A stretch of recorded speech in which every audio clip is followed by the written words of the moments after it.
Happy new year one and all.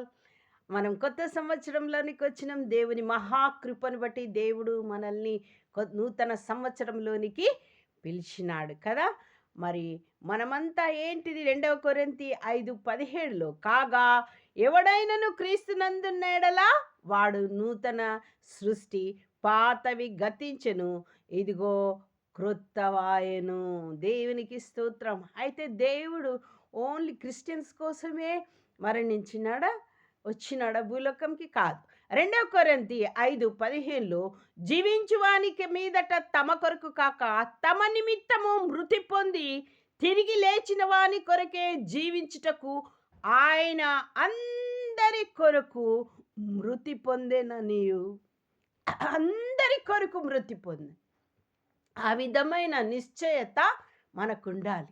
అందరి కొరకు, ఒక తెల్లవాళ్ళకే కాదు, ఒక క్రైస్తవుల కొరకే కాదు, ఒక కులము కొరకు కాదు, ఒక మతము కొరకు కాదు, అందరి కొరకు దేవుడు లోకమంతటిని ప్రేమించినాడు.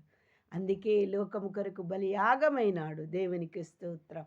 అయితే నీవు ఈ దేవుని యొద్దకు ఏ విధంగా రావాలి అని అంటే, ఎఫెసీ 1:13లో మీరును సత్యవాక్యమును అనగా మీ రక్షణ సువార్తను విని క్రీస్తునందు విశ్వాసముంచి వాగ్దానం చేయబడిన ఆత్మచేత మనము ముద్రీకరింపబడి ఉండాలి.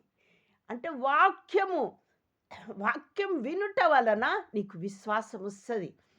కాబట్టి ఈ వాక్యము ఎక్కడ వినబడుతుందో, యూట్యూబ్లో అన్నా, చర్చిలో అన్నా, ఏదైనా సువార్త కూటాలలో అన్నా, నువ్వు వాక్యం విని ఈ దేవుని యొద్దకు వస్తే నువ్వు నూతన సృష్టిగా మార్చబడతావు. అందరి కొరకు దేవుడు మరి మరణించినాడు, విశ్వసించాలి. ఆయన కుమారుని యందు విశ్వాసం ఉంచి ప్రతివాడికి దేవుడు నిత్య జీవము అనుగ్రహిస్తాడు. ఆమేన్, ఆమేన్, ఆమేన్.